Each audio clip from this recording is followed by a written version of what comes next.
On July 1st, 2025, a telescope in Chile detected something moving through our solar system at 137,000 miles per hour.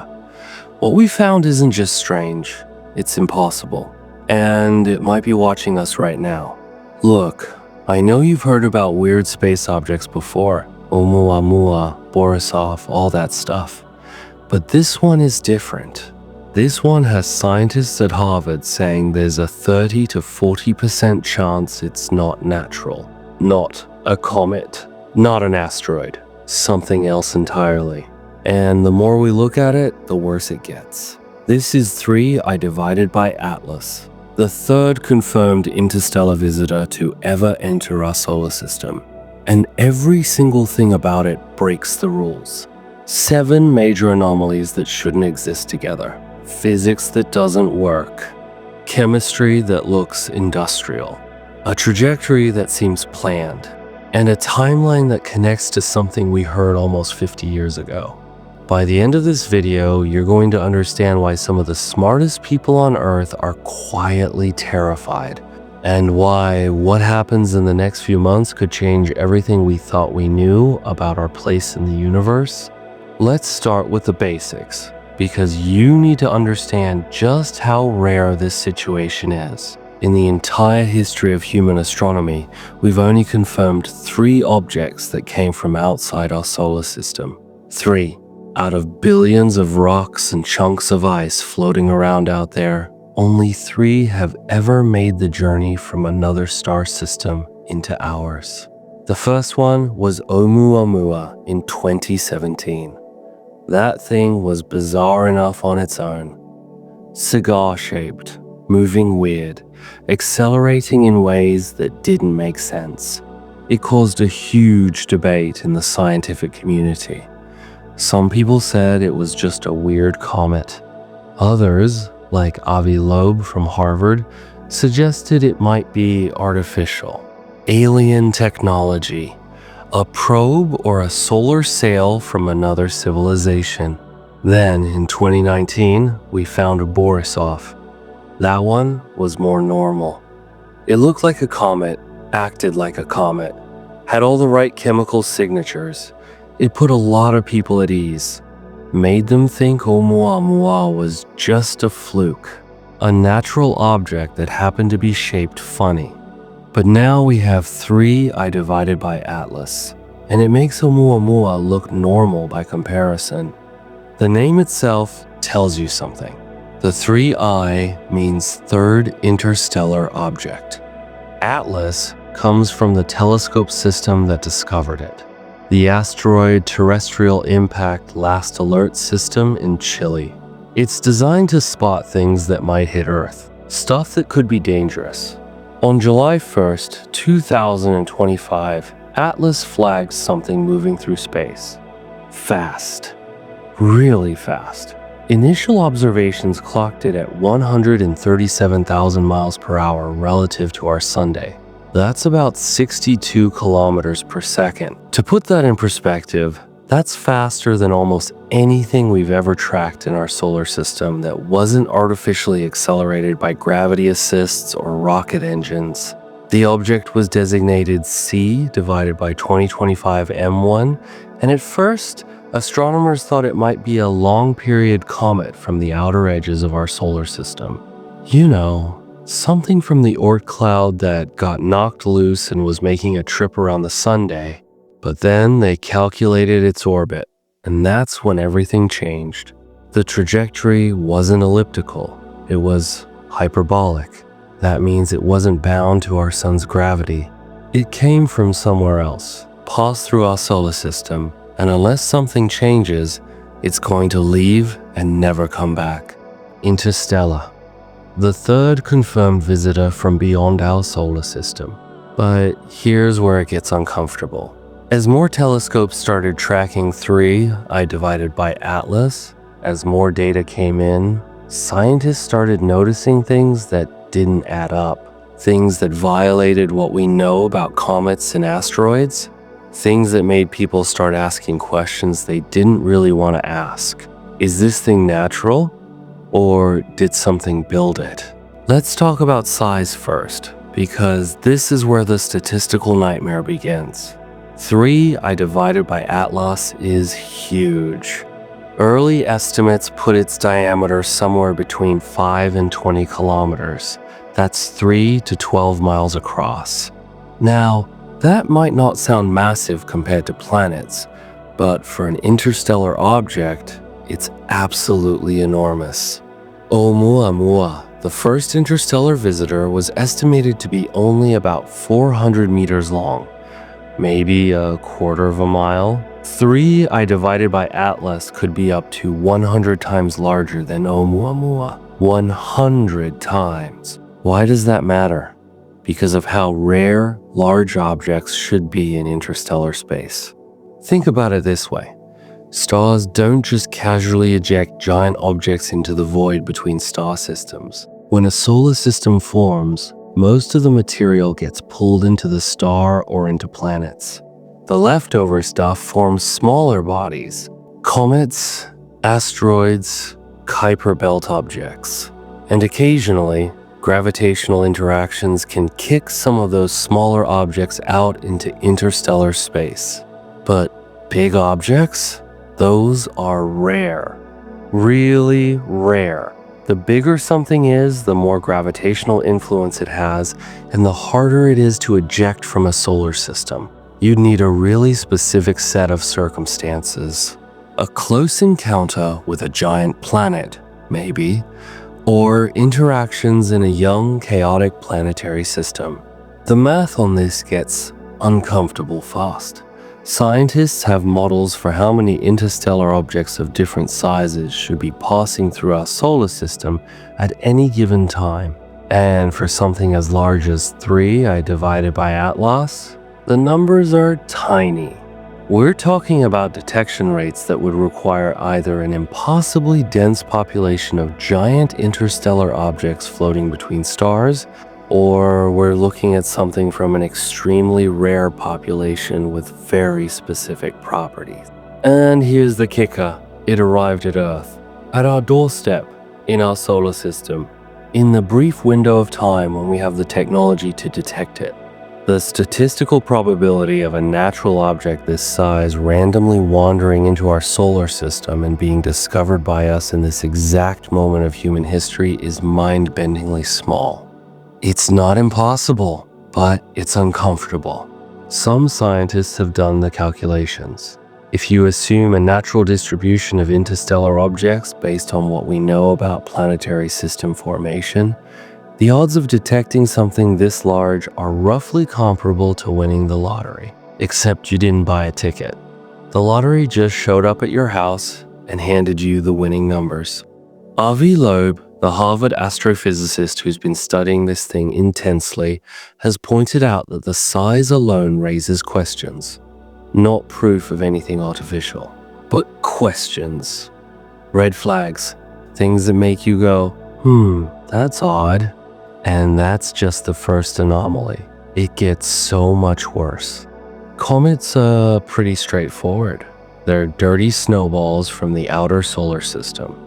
As they get close to the sun, the ice heats up and sublimates, turning directly from solid ice into gas. This releases dust and creates a coma, that fuzzy cloud around the nucleus, and a tail that always points away from the Sunday, always away from the Sunday. That's because of radiation pressure. Light from the sun carries momentum. When it hits the dust and gas in a comet's tail, it pushes it outward, away from the star. This is basic physics. This is how every comet in our solar system works. This is how every comet we've ever observed works, except 3I divided by Atlas. In September 2025, NASA's Hubble Space Telescope captured something that shouldn't be possible. 3I divided by Atlas had developed what astronomers are calling a forward-pointing jet, or an anti-tail. Material was streaming toward the sun instead of away from it. Let me say that again. The tail was pointing the wrong direction. Scientists scrambled to explain this. Avi Loeb and his colleague Eric Keto from Harvard published a paper suggesting it might be an anisotropic extension of something called the snow line. That's the survival radius where ice grains can exist without immediately sublimating. They propose that maybe, under very specific conditions, with the right grain sizes and the right velocities, you could get material that appears to move sunward. It's a clever explanation. It's mathematically possible under extremely narrow conditions. But here's the problem. This behavior has never been documented in any comet in our solar system, ever. Not once. We've observed thousands of comets. None of them do this. So either 3I divided by Atlas is experiencing physical processes that are so rare and so specific that they've never occurred in any solar system comet we've studied, or something else is going on. And when scientists say something else, what they're dancing around is the possibility of artificial propulsion. Think about it. If you wanted to slow down an interstellar spacecraft as it approached a star, you'd need to fire engines in the direction of travel, thrust toward the star to decelerate. That would create a plume of exhaust that looks exactly like what we're seeing, material pointing sunward. Now, I'm not saying that's definitely what this is. I'm saying that's why this observation is so disturbing, because the natural explanation requires physics we've never seen, and the artificial explanation fits the data perfectly. And it gets weirder. The antitail isn't constant. It seems to fluctuate. Sometimes it's there, sometimes it's not. Almost like it's being controlled. Almost like something is firing engines intermittently. Or maybe it's just a really weird natural phenomenon that we don't understand yet. But the more scientists look at it, the less comfortable they get. Okay. Now we're getting into the really creepy stuff. The chemistry of 3I divided by Atlas. When the Very Large Telescope in Chile started doing spectroscopic analysis on this object, they found something unusual. Strong nickel emissions. Really strong. But here's the weird part. No corresponding iron signatures. That's wrong. That shouldn't happen. In natural stellar formation and in natural cometary material, nickel and iron are almost always found together. They're created in the same stellar processes. When a star explodes in a supernova, it forges heavy elements like nickel and iron through nuclear fusion. These elements get mixed into the dust and gas clouds that eventually form new solar systems, and they stay associated. You find one, you usually find the other. But 3I divided by Atlas shows nickel without iron. That's what scientists call nickel to iron decoupling, and it's exceedingly rare in natural objects. You know where it's not rare? In industrial nickel refining. Humans have a process called the Mond process, also known as the nickel carbonyl method. It's used to produce pure nickel by separating it from other metals, including iron. The result is industrial-grade nickel that's highly pure, with very little iron contamination. The chemical signature we're seeing from 3I divided by Atlas looks disturbingly similar to that kind of refined nickel. Now, obviously, we're not suggesting aliens are using the exact same industrial chemistry that humans developed in the 1,890 seconds. That would be absurd. But the point is that the nickel to iron ratio we're seeing is consistent with some kind of processing or refinement. Something that separates nickel from iron in a way that doesn't happen in natural stellar or cometary formation.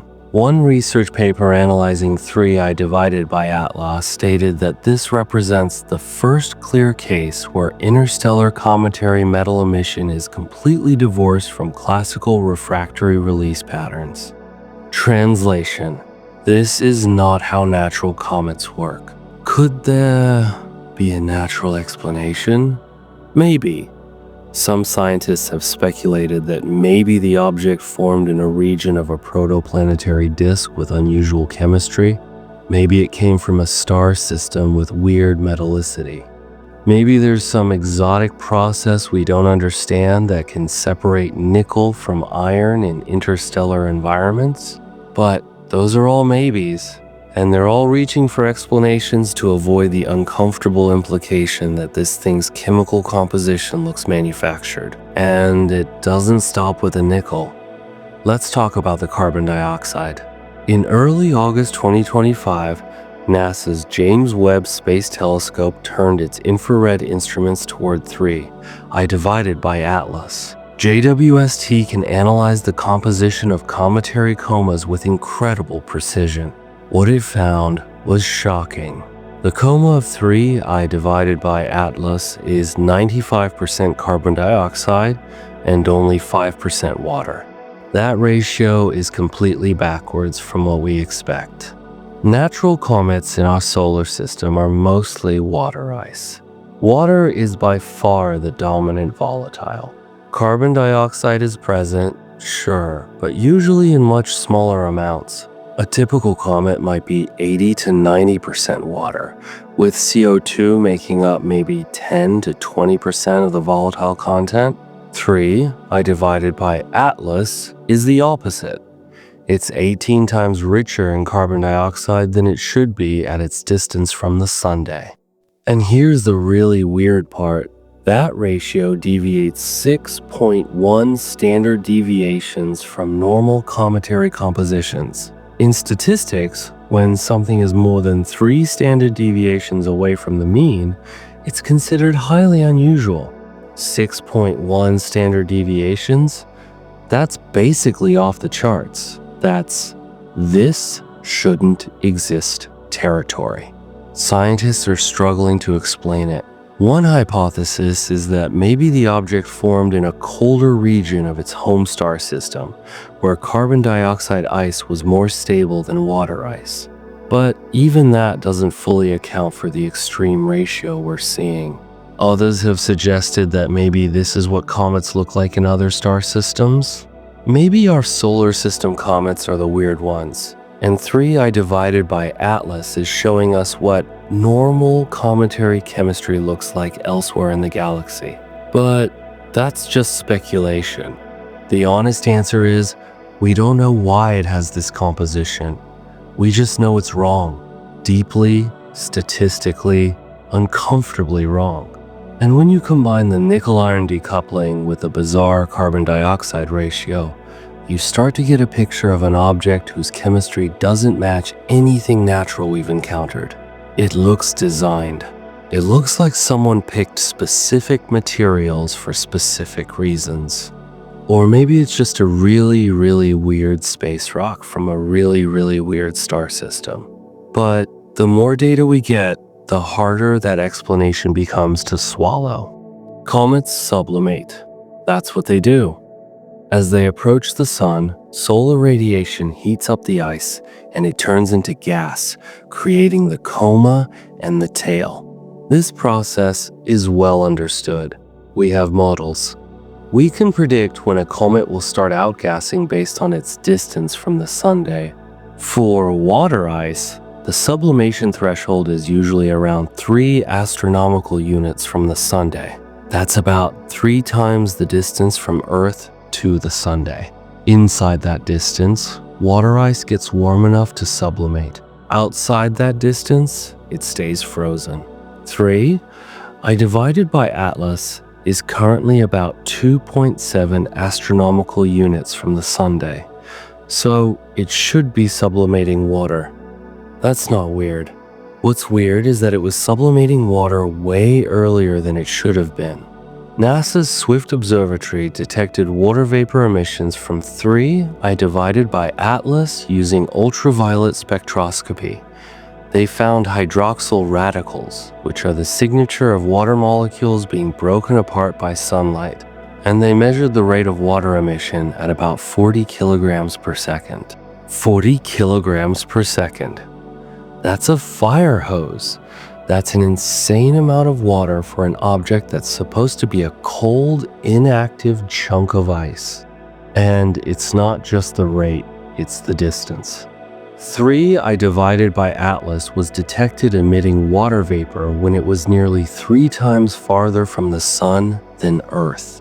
At that distance, it should be way too cold for water ice to sublimate. The temperatures out there are so low that ice should be rock hard and completely stable. But somehow, 3I divided by Atlas is spewing water, like it's right next to the sundae. Scientists have proposed a 2-step sublimation process to explain this. The idea is that microscopic ice grains are somehow ejected from the nucleus, and then as they float in space, they warm up from absorbing sunlight more efficiently than the bulk material. This would allow them to sublimate even at large distances.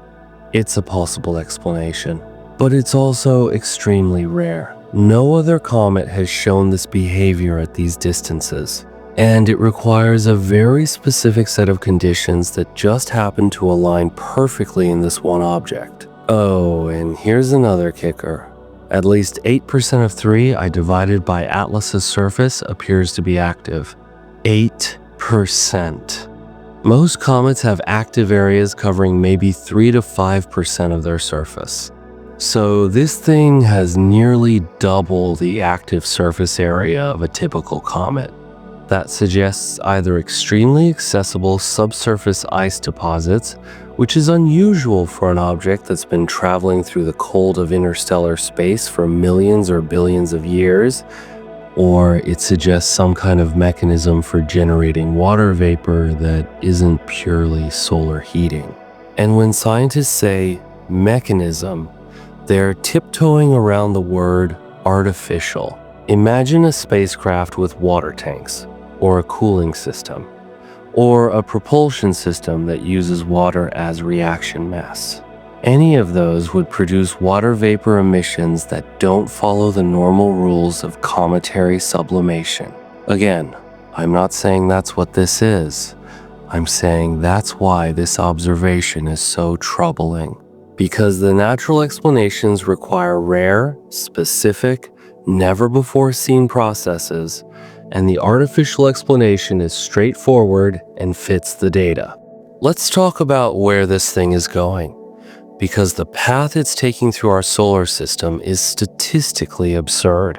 3I divided by Atlas's orbit has an inclination of just 5 degrees from the ecliptic plane. The ecliptic is the flat disk where all the planets orbit. Earth, Mars, Venus, Jupiter, all of them are within a few degrees of this plane. It's the natural plane of the solar system because that's how the protoplanetary disk was oriented when the sun formed. But interstellar objects? They can come from any direction. They can have any inclination. There's no reason for an interstellar interloper to align with our ecliptic. It's random. It's 3-dimensional space. The odds of an object from another star system happening to approach our solar system along the same plane as our planets are really, really small. Yet, here we are. 3I divided by Atlas is cruising through our solar system almost perfectly aligned with the planetary orbits. Why does that matter? Because that trajectory gives it optimal access to multiple planets with minimal energy expenditure. If you were designing a spacecraft to survey a solar system, you'd want to enter along the ecliptic. That way, you can do close flybys of multiple planets without having to burn a ton of fuel to change your orbital plane. You get maximum reconnaissance with minimum delta V. And that's exactly what 3I divided by Atlas is doing. Its path allows close approaches to Venus, Mars, and Jupiter. Not random objects. The 2nd, 4th, and 5th planets from the Sunday 3 of the most interesting targets in the solar system. Venus, with its hellish greenhouse atmosphere. Mars, the most Earth-like planet. Jupiter, the giant that dominates the outer system. The combined probability of a random interstellar object having a trajectory that allows close approaches to all three of these planets is less than 0.005%. That's 1 in 20,000. 1 in 20,000. Statisticians have a rule of thumb. When the probability of something happening by chance drops below 0.1%, you start to seriously question whether it's actually random. You start looking for alternative explanations. And the alternative explanation here is that the trajectory isn't random, it's planned. If you were an alien civilization sending a probe to study our solar system, this is exactly the orbit you'd choose. Low inclination, multiple planetary encounters, retrograde motion for extended observation time. Oh, did I mention it's retrograde? 3i divided by Atlas is moving in the opposite direction of the planet's orbits. That means it has a longer interaction time with the solar system. It's not just zipping through, it's taking the scenic route. It's lingering. One astrodynamics analysis described this orbit as providing access to our planet with relative impunity. Translation: this trajectory would allow something to observe Earth from multiple angles over an extended period without being easily intercepted. Now, I know what you're thinking, but couldn't this just be a coincidence? Couldn't a natural object just happen to have this trajectory? Yes, technically yes, it's possible.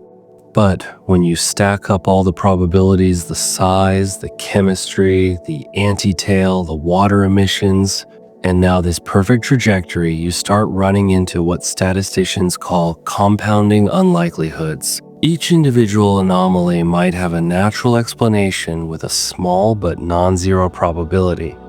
But when you multiply all those small probabilities together, you get a number so tiny that it challenges credulity. It's like if I told you I flipped a coin and got heads 10 times in a row. Possible? Sure. Each flip has a 50/50 chance. But 10 in a row? That's a 0.09% chance. You'd start to wonder if the coin was rigged. 3i divided by Atlas is a coin that's landed on its edge, while on fire, while spelling out the alphabet. Okay, now we're entering truly disturbing territory. Because 3i divided by Atlas isn't just weird on its own. It connects to something we heard almost 50 years ago. On August 15th, 1977, a radio telescope at Ohio State University detected a strong narrowband radio signal coming from the direction of the constellation Sagittarius. The signal lasted for 72 seconds and was so powerful, so unusual, that the astronomer who discovered it, Jerry Amon, wrote, "Wow," in the margin of the computer printout. It became known as the WOW signal. And to this day, it remains the strongest candidate for extraterrestrial communication ever recorded. The signal had all the characteristics you'd expect from an artificial transmission. It was at 1,420 megahertz, the natural frequency of hydrogen, which scientists have long speculated would be a logical choice for interstellar communication because any technologically advanced civilization would know about it. It was narrowband, meaning it wasn't natural radio noise, and it was intense, way more powerful than anything we'd expect from a natural astronomical source. We never heard it again. Despite decades of follow-up observations, that region of space has been silent. The signal came once, and then nothing. For nearly 50 years, scientists have debated what the WOW signal was. Some say it was a passing comet that just happened to emit radio waves. Others say it was interference from Earth. Skeptics say it was a glitch. But a lot of people think it was exactly what it looked like. A message, a broadcast, a signal from someone out there saying, "We're here." Now, here's where it gets chilling. 3I divided by Atlas is coming from the same direction. The object's arrival trajectory, when traced back into interstellar space, points to a region within 9 degrees of where the WOW signal originated. 9 degrees. That's a small patch of sky. The probability of that alignment happening by random chance is approximately 0.6%, less than 1 in 100. Think about that for a second. In 1977, we heard something. A signal that looked artificial, sounded artificial, and came from a very specific direction in space. And now, 48 years later, an object that looks artificial, acts artificial, and defies natural explanations is arriving from that exact same direction. That's not proof of anything, but it's a hell of a coincidence. Some researchers have started whispering about what this could mean. If the WOW signal was a deliberate transmission, what was it saying? Was it a greeting, a warning, or was it something else entirely? One hypothesis that's gained traction in certain circles is the idea that the WOW signal wasn't meant for us. It was meant for something else. A beacon, a navigation signal, a message sent to a probe telling it where to go. And 48 years later, that probe arrives. This connects to a concept in astrobiology and SETI research called the dark forest hypothesis. It's based on a science fiction novel by Lou Sixon, but the idea has been taken seriously by some scientists. The dark forest hypothesis suggests that the universe is full of intelligent civilizations, but they all stay silent. They hide. Because broadcasting your existence is dangerous. If you reveal yourself, you risk attracting the attention of more advanced civilizations that might see you as a threat and eliminate you preemptively. Under this framework, the universe is like a dark forest. Every civilization is a hunter, moving silently, listening, watching, but never making a sound, because the first one to speak might be the first one to die.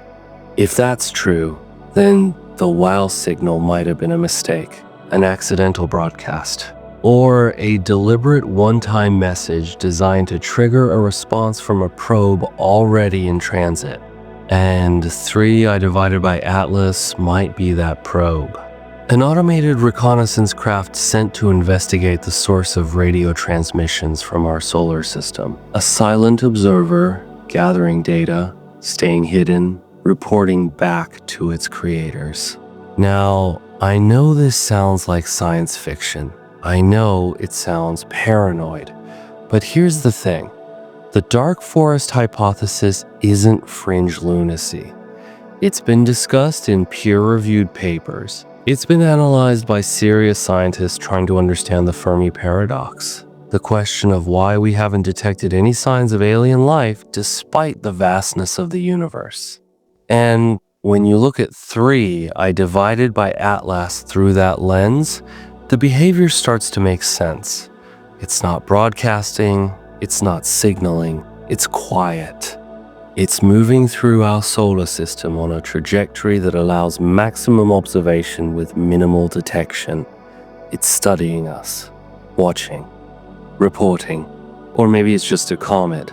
A really weird comet that happens to have perfect chemistry, perfect trajectory, perfect timing, and happens to come from the same direction as the only possible alien signal we've ever detected. You decide which explanation is more likely. We're not done yet. Because the timing of 3I divided by Atlas's journey through our solar system is just as suspicious as everything else about it. On October 30th, 2025, 3I divided by Atlas reached its closest approach to the Sunday perihelion, the point in its orbit where it came nearest to our star. And on that exact day, it was positioned directly behind the sun as seen from Earth. A solar eclipse. Perfect concealment. The object was completely hidden from our view by the sun itself. For any spacecraft trying to perform a braking maneuver, this would be the ideal moment. You see, when you're traveling at interstellar speeds and you want to slow down, you need a lot of energy. One of the best ways to do that is with something called an Oberth maneuver. You dive close to a star, fire your engines at the point of closest approach, and use the star's gravity to amplify the effect of your thrust. It's called a reverse solar Oberth maneuver, and it's the most efficient way for an interstellar spacecraft to decelerate and potentially remain bound to a solar system. October 30th, 2025 would have been the perfect time to do this. Hidden behind the sun, invisible to Earth's telescopes, 3I divided by ATLAS could have fired engines, adjusted its trajectory, altered its velocity, and we wouldn't have seen a thing. When it re-emerged from behind the sun in early December, we'd have no idea if anything had changed. We'd just assume it continued on its natural trajectory. Unless someone was watching, and someone was. The European Space Agency's Mars Express and ExoMars Trace Gas Orbiter were both in positions to observe 3I divided by Atlas during its perihelion. They captured images. Not great images, but images. Enough to see the object's coma and confirm it was still active. But whether those images would have detected a propulsion event, we don't know. The resolution wasn't high enough, the timing wasn't perfect. So if something happened on October 30th, if 3I divided by Atlas did something during that solar eclipse, we might never know. And here's the other thing.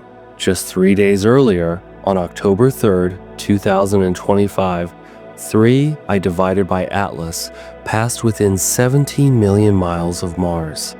That might sound like a lot, but in astronomical terms, that's close. Really close. Close enough for detailed observations. Close enough for reconnaissance. The European Space Agency's orbiters captured the closest images yet obtained of 3I divided by Atlas during this flyby. They showed a bright coma, but interestingly, no significant dust tail. Most natural comets at that level of activity would produce a visible dust tail. 3I divided by Atlas didn't. That's odd. It suggests the outgassing is producing a lot of gas but very little dust. Almost like the material being released is more refined, more pure than typical cometary volatiles. If you were an AI-controlled probe, Mars would be a logical target for close observation. It's the most Earth-like planet in the solar system. It has polar ice caps, ancient river valleys, and potential subsurface water. If you wanted to understand the habitability of this solar system, Mars would be high on your list. And 3I divided by Atlas got a perfect close-up view. A 17 million mile flyby with multiple spacecraft positioned to image it. Was it observing Mars, or was Mars observing it? Maybe both. The trajectory precision continues to be unsettling.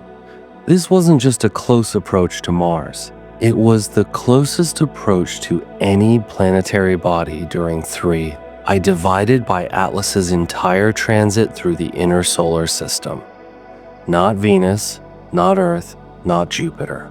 Mars, the fourth planet, the one with the most evidence of past habitability, the one we're currently exploring with rovers and planning to send humans to in the next decade. Coincidence? Or targeting? You already know my answer. Now, here's the part that keeps me up at night. The part that suggests we might have missed the most important piece of this puzzle. NASA's Transiting Exoplanet Survey satellite TESS had been observing 3I divided by Atlas for nearly 2 months before its official discovery. 2 months. TESS captured images of the object from May 7th to June 2nd, 2025. That's 55 days, almost 8 weeks. And during that time, 3I divided by Atlas was already bright, already active, already outgassing. At 6.4 astronomical units from the Sunday, that's way beyond the normal distance where comets start sublimating. That's out past Jupiter's orbit. So this thing was active and bright in the outer solar system, long before it should have been, and we were photographing it without realizing what it was. Why does that matter? Because it raises a disturbing question.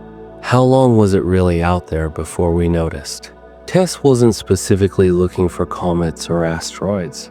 It's designed to find exoplanets by watching for tiny dips in starlight when a planet passes in front of its host star.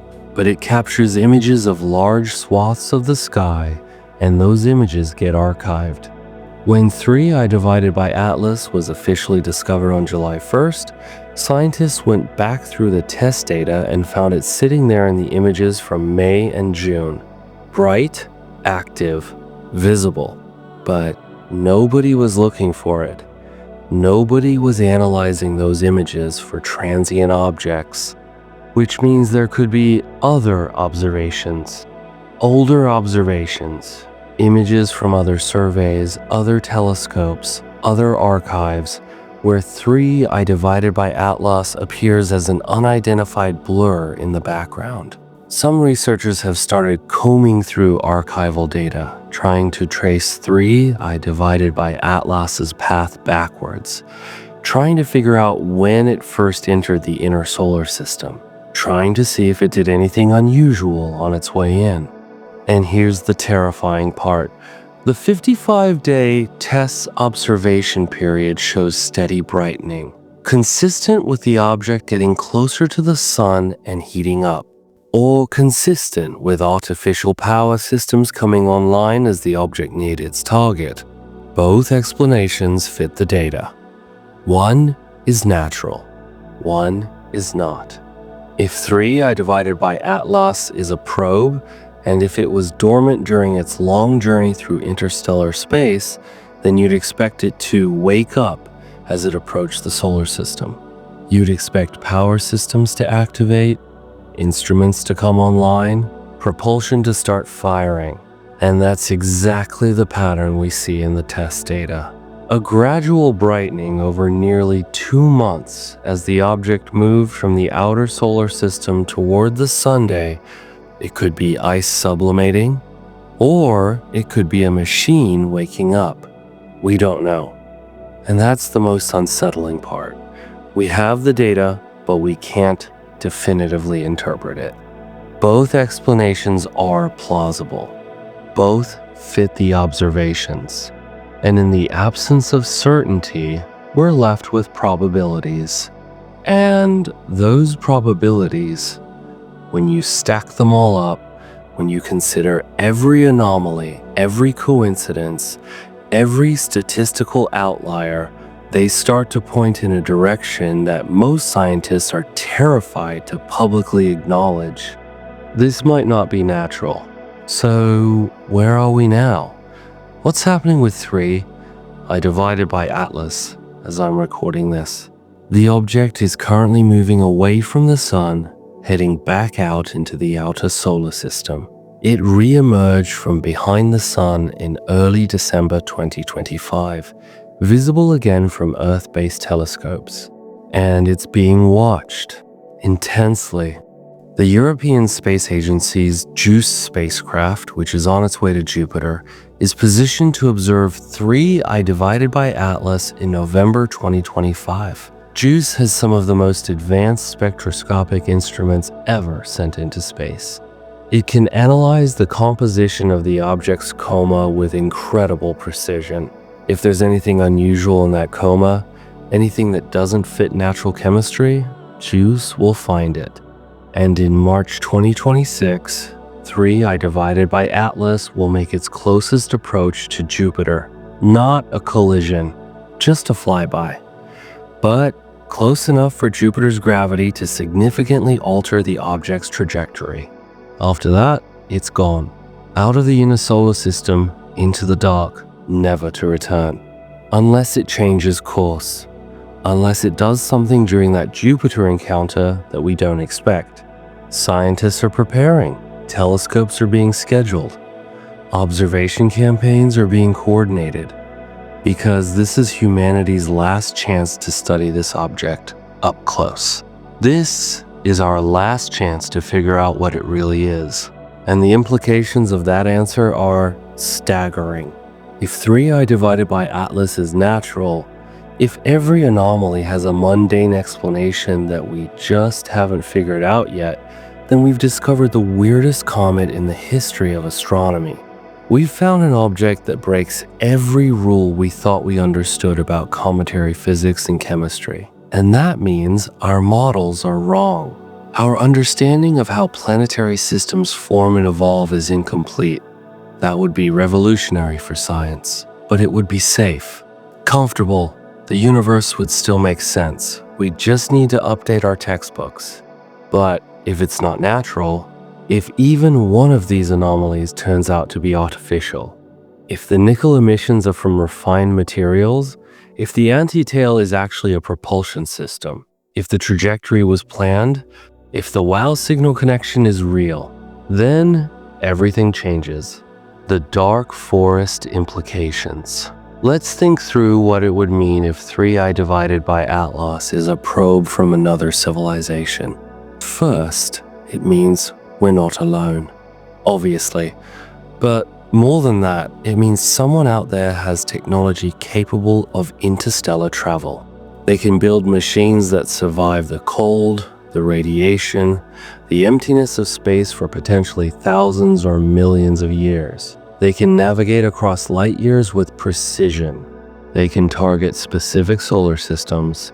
That's a level of technological advancement far beyond anything humanity has achieved. We can barely keep a spacecraft functional for a few decades. The Voyager probes, our farthest reaching machines, have been traveling for nearly 50 years, and they've only just left the solar system. They're nowhere near another star. They won't reach one for tens of thousands of years. But whoever sent 3i divided by Atlas, if it is artificial, they've mastered interstellar travel. That implies energy sources we don't have, propulsion systems we don't understand, materials, science, and engineering beyond our current capabilities. It also means they know we're here. They've detected our radio signals, our television broadcasts, our radar. Earth has been leaking electromagnetic radiation into space for over a century. Any civilization with sensitive enough instruments within 100 light years could detect us. And if the wow signal was their way of confirming our existence, of saying, "We heard you," then 3i divided by ATLAS might be their follow-up. The second step, observation, reconnaissance. But here's where the dark forest hypothesis becomes truly terrifying. If advanced civilizations really do stay silent to avoid attracting attention, then why would one of them reveal themselves to us? Why risk detection? Why send a probe that we might notice? There are a few possible answers, and none of them are comforting. Option 1. They don't see us as a threat. We're so far behind them technologically that they don't care if we know they're watching. We're ants to them. Would you worry about ants discovering your surveillance camera? Option 2. They're evaluating us, trying to determine if we're dangerous, if we're expanding, if we're developing technologies that might eventually allow us to reach other star systems. They're gathering intelligence to decide what to do about us. Option 3. This is the first step in contact. They're testing our response, seeing if we notice, seeing how we react. If we handle the discovery of an interstellar probe responsibly, maybe that proves we're ready for communication. If we panic, if we respond with aggression, maybe that tells them we're not.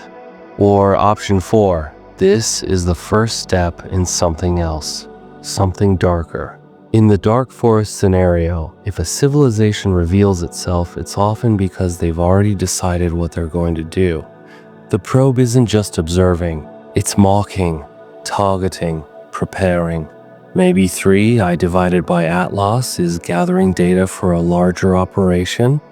Maybe it's the scout before an invasion. Maybe it's an automated terraforming assessment tool, cataloging the resources of our solar system for future exploitation. I know that sounds like bad science fiction. I know it sounds paranoid. But if we're seriously considering the possibility that this object is artificial, then we have to seriously consider what its purpose might be. And the silence is what scares me. If 3I divided by Atlas is a probe, it's not communicating, it's not broadcasting, it's not trying to make contact, it's watching, quietly, gathering data, reporting back to wherever it came from. That's not the behavior of a peaceful explorer. That's the behavior of a spy. The human response. So, what are we doing about it? How is humanity responding to the possibility that we might have an alien probe in our solar system? Officially, we're treating it as a scientific curiosity. An interesting interstellar comet with unusual properties. NASA puts out press releases about the chemistry. The European Space Agency shares images from their Mars orbiters. Scientists publish papers analyzing the trajectory and composition. Everything is calm, everything is rational, everything is measured. But behind the scenes, there are conversations happening that the public doesn't see. There are meetings at NASA, at the Department of Defense, at intelligence agencies. There are classified briefings. There are contingency plans being updated. Because even if the official stance is it's probably natural, the people in charge can't afford to assume that. They have to prepare for the possibility that it's not. Some researchers have proposed sending a spacecraft to intercept 3I divided by Atlas. To get close, to image it directly. To deploy instruments that could definitively determine whether it's natural or artificial. There are mission concepts on the table. Fast flyby probes that could launch within a year and catch up to 3I divided by Atlas before it leaves the inner solar system. The technology exists. We could do it. But it would be expensive. Risky. And it would require international cooperation on a scale we've rarely achieved. The Southwest Research Institute in the United States has been developing a mission architecture for intercepting interstellar objects. They call it the bridge concept. It would use pre-positioned spacecraft in the outer solar system that could rapidly adjust their trajectories when an interstellar visitor is detected. The problem is, we don't have those spacecraft pre-positioned, and launching a mission from scratch takes years. By the time we could get something to 3I divided by ATLAS, it might already be beyond our reach. So we're stuck observing from a distance, using telescopes, analyzing the light it reflects and the emissions it produces, trying to extract as much information as possible from photons that have bounced off its surface. It's frustrating. Imagine if you heard a strange noise outside your house at night. You could look out the window, try to figure out what's making the sound. Or you could go outside and investigate directly. Observation from a distance tells you something, but it doesn't give you certainty. And certainty is what we need, because the implications of getting this wrong are catastrophic. If 3I divided by Atlas is natural and we panic and waste billions of dollars on an intercept mission, we look foolish. We damage the credibility of the scientific community. We feed conspiracy theories. But if 3I divided by Atlas is artificial and we do nothing, if we just watch it leave without ever confirming what it is, then we've missed potentially the most important discovery in human history. We've let proof of extraterrestrial intelligence slip through our fingers. And worse, if it's a scout, if it's gathering information for something that comes later, then our inaction might be interpreted as ignorance, as weakness, as proof that we're not capable of detecting or responding to interstellar visitors. We'd be signaling to whoever sent it that Earth is undefended, unaware, vulnerable. The philosophical implications. Let's step back for a moment and think about what this really means, not just scientifically, but for humanity as a whole. For as long as we've existed, people have looked up at the stars and wondered if we're alone. Every culture, every generation has asked the same question in its own way. Are we truly unique? Or is the universe filled with other forms of life, with other minds, wondering the same thing about us? The Fermi paradox captures that mystery perfectly. If the universe is so vast, so ancient, and so full of planets, then where is everyone? Why haven't we seen any clear evidence of life beyond Earth? There are many possible explanations. Maybe life itself is incredibly rare. Maybe intelligence is uncommon.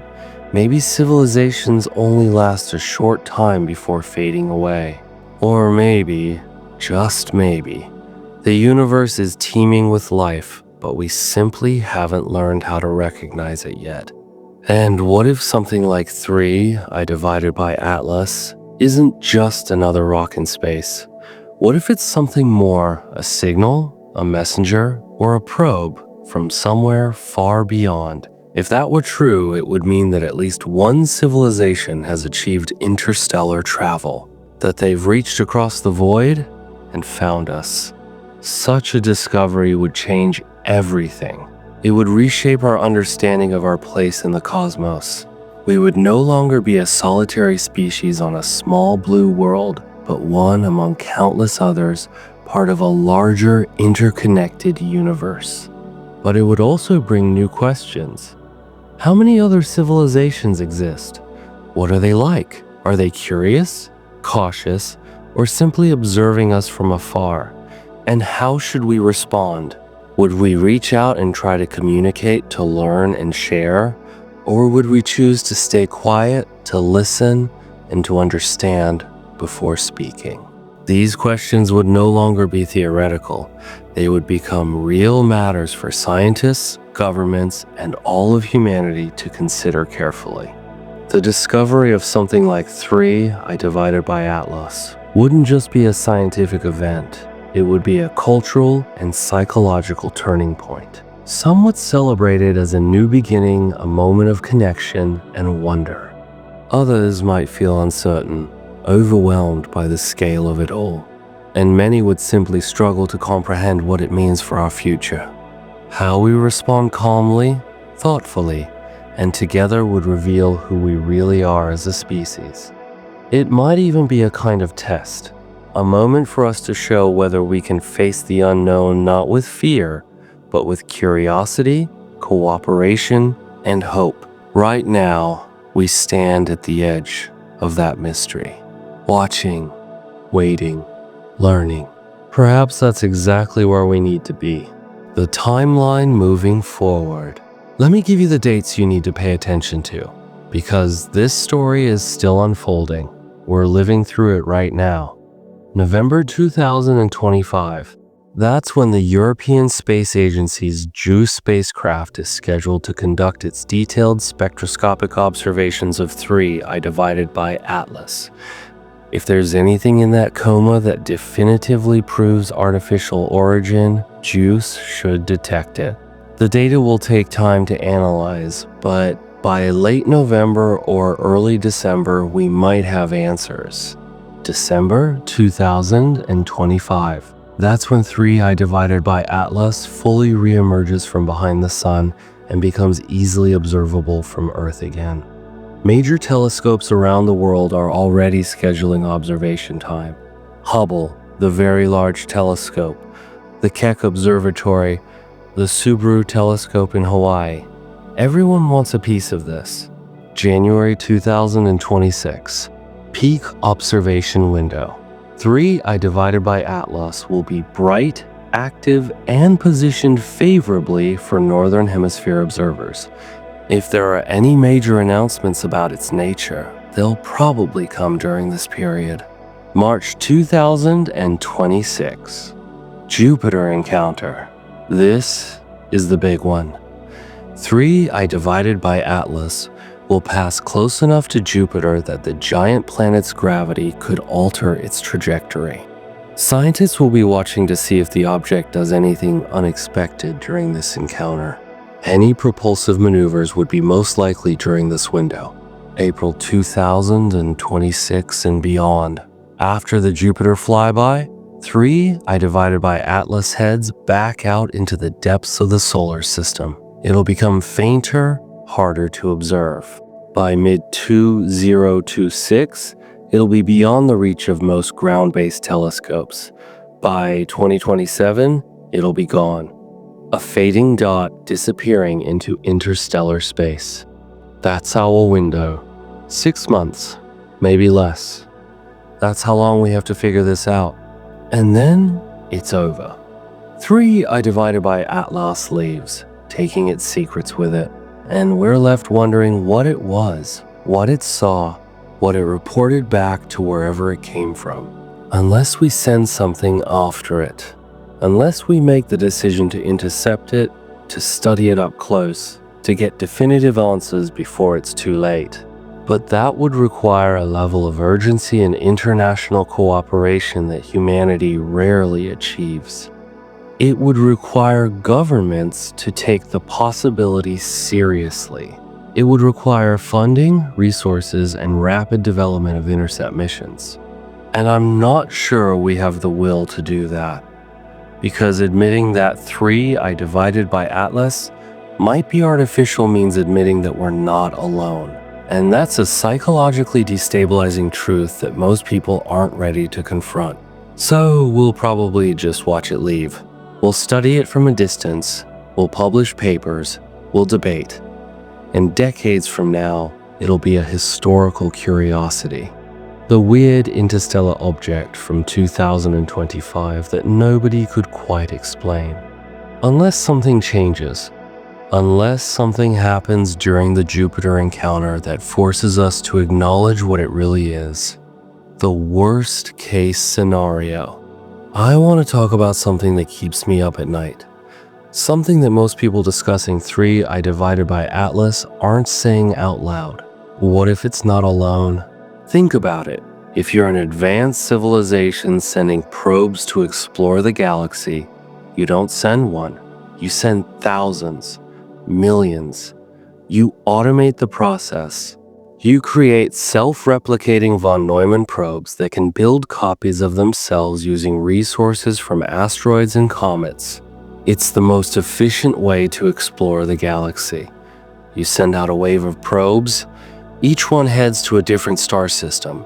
When they arrive, they study the system, gather data, build copies of themselves using local materials, and send those copies to the next set of star systems. It's exponential growth.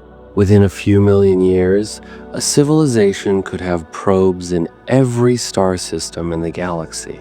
And a few million years is nothing on cosmic timescales. So if 3 I divided by Atlas is a probe, it's probably not the only one. There could be others in our solar system right now that we haven't detected. Smaller ones, quieter ones, positioned in the asteroid belt or the Kuiper belt or the Oort cloud, watching, listening, reporting. Or there could be more coming. If 3 I divided by Atlas is the scout, the first wave, then follow-up missions might already be on their way. Larger craft, colony ships, terraforming equipment. The dark forest hypothesis suggests that revealing your location to the universe is dangerous because it attracts attention. Well, Earth has been broadcasting for over a century. We've been sending radio and television signals into space since the 1920 seconds. Those signals have spread out in an expanding sphere, now over 100 light years in radius. Any civilization within that sphere could have detected us. And if they decided we were interesting enough to investigate, they could have sent probes decades ago. And those probes could be arriving now. 3 I divided by Atlas might be the first, but it might not be the last. And here's the really disturbing part. If there are multiple probes, if they're coordinating, if they're gathering data and sharing it with each other, then they're building a comprehensive picture of our solar system. our technology level, our defense, our vulnerabilities. They're preparing. For what? We don't know. But the reconnaissance phase doesn't last forever. Eventually, someone makes a decision based on the intelligence gathered, and we won't know what that decision is until it's too late. Maybe I'm being paranoid. Maybe 3I divided by Atlas is just a weird comet, and all of this speculation is baseless fear-mongering. But what if it's not? What if this is the most important thing happening in the world right now, and nobody's paying attention because it's too strange, too uncomfortable, too science fiction to take seriously? What if we're living through first contact and we don't even realize it? The scientific community's dilemma. Here's something you need to understand about scientists. They're trained to be conservative, skeptical. They don't jump to conclusions. They require extraordinary evidence for extraordinary claims. And this might be an alien probe is about as extraordinary as claims get.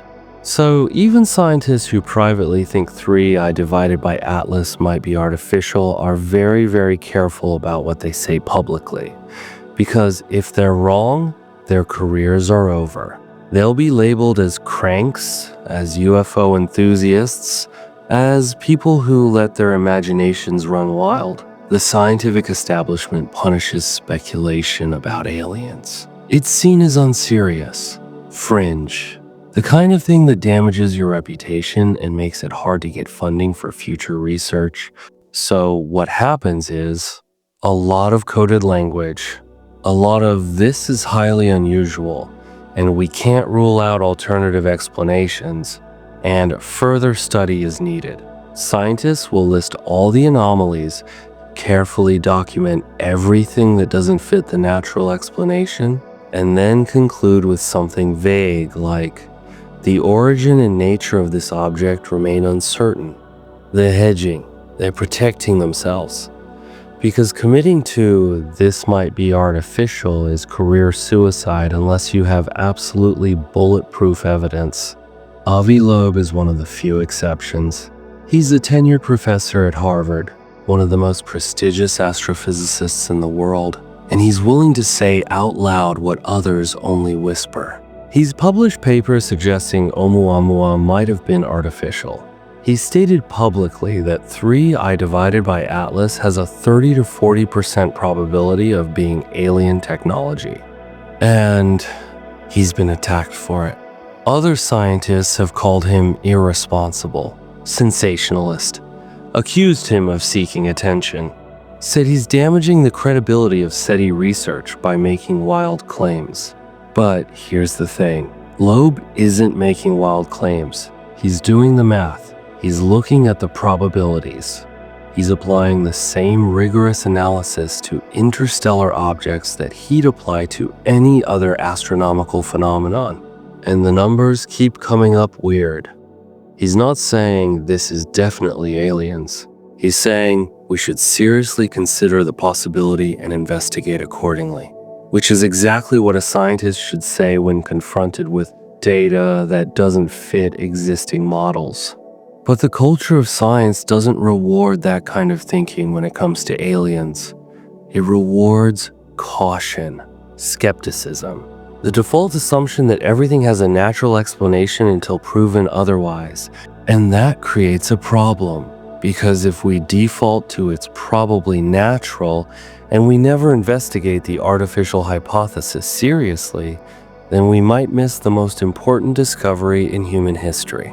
We need a middle ground. We need scientists who are willing to say, this is weird enough that we should look into it without being ostracized. We need funding for research that takes the artificial hypothesis seriously. We need mission concepts for intercepting and studying interstellar objects up close. But more than anything, we need honesty. We need scientists to admit when they don't know, when the data is ambiguous, when multiple explanations are possible and we need more information to decide between them. Because right now, with 3I divided by Atlas, we're in exactly that situation. The data supports both natural and artificial origins. We can't definitively rule out either. And the only way to know for sure is to get closer, to study it directly, to take the possibility seriously enough to allocate resources toward finding out. But that requires a level of intellectual honesty and institutional courage that's hard to come by. It requires admitting that we might be wrong about being alone in the universe. And that's a scary thing to admit. What you can do. So, what can you do? You're probably not an astrophysicist. You probably don't have access to telescopes or spacecraft. You're just someone watching this unfold, trying to make sense of it. First, stay informed. Follow the observations. Pay attention to what's being published. The data from JAICE, from Hubble, from ground-based telescopes, it's all going to be made public. Scientific papers will be published. Press releases will be issued. Don't rely on sensationalist headlines. Go to the source material. Read what the scientists are actually saying. Second, think critically. Don't automatically assume it's aliens just because it's weird. But also, don't automatically dismiss the possibility just because it sounds like science fiction. Look at the evidence. Consider the probabilities. Make up your own mind based on the data, not based on what you want to be true. Third, talk about it. This is one of the most fascinating astronomical discoveries of our time, regardless of whether it's natural or artificial. It deserves attention. It deserves discussion. The more people are aware of 3I divided by Atlas, the more pressure there is on governments and scientific institutions to take it seriously. And fourth, be prepared. I don't mean build a bunker and stockpile canned goods. I mean be mentally prepared for the possibility that everything we thought we knew about our place in the universe might change. That we might not be alone. That we might be part of a larger cosmic community that we're only just beginning to glimpse. Because whether or not 3I divided by Atlas is artificial, the fact that we're having this conversation means something. It means we're at a point in our technological development where we can detect interstellar objects, where we can analyze their chemistry, where we can contemplate the possibility of artificial origins. 100 years ago, we couldn't do any of that. 100 years from now, who knows what we'll be capable of? We're living through a pivotal moment in human history. The moment when we transition from wondering if we're alone to potentially discovering that we're not. And 3I divided by Atlas is at the center of that transition. The big picture. Let me pull way back for a moment. Let's talk about the cosmic context of all this. The universe is about 13.8 billion years old. Earth is about 4.5 billion years old. Modern humans have existed for maybe 300,000 years. Civilization, writing, cities, all of that is only about 10,000 years old. And our technological civilization, the one capable of detecting interstellar objects and analyzing their chemistry, is less than a century old. We are so unbelievably young on cosmic timescales. We're infants. We just opened our eyes and started looking around. And one of the first things we see is something that doesn't make sense. Something that might not belong. Now, there are an estimated 100 to 400 billion stars in the Milky Way galaxy. Many of them have planets. Some of those planets are in the habitable zone where liquid water can exist. Based on statistical estimates, there could be billions of potentially habitable worlds in our galaxy alone. And the Milky Way is just one galaxy among trillions in the observable universe. The numbers are staggering. The idea that Earth is the only planet where life evolved, where intelligence emerged, where technology developed, it strains credulity. The universe is too big, too old, too full of possibilities for us to be unique. But we've never found proof. No signals, no visits, no artifacts. just silence. The Great Silence, as it's called in SETI research, until maybe now. Because if 3i divided by Atlas is artificial, it's the first tangible, physical evidence that we're not alone. It's not a radio signal that could be misinterpreted. It's not a blurry photograph that could be explained away. It's an object, a real physical thing that we can observe, measure, and analyze. And it's here, in our solar system, passing through our neighborhood. That's not random. That's not coincidence. That's significant. If you were an alien civilization, why would you send a probe to this particular star system? Out of billions of options, why here? The most likely answer is because you detected something interesting. Radio signals, signs of technology, evidence of intelligence. You detected us, and you sent something to take a closer look. That means Earth is special. Not in a cosmic sense maybe, but special enough to warrant investigation. We're interesting enough to visit. That says something about our place in the universe. We're no longer invisible. We're no longer isolated. We've been noticed. And now we have to figure out what that means, what our responsibilities are, how we should behave knowing that we're being watched. Do we continue business as usual? Wars, environmental destruction, political division? Or do we start acting like a species that knows it's part of a larger community? Do we clean up our act? Do we mature?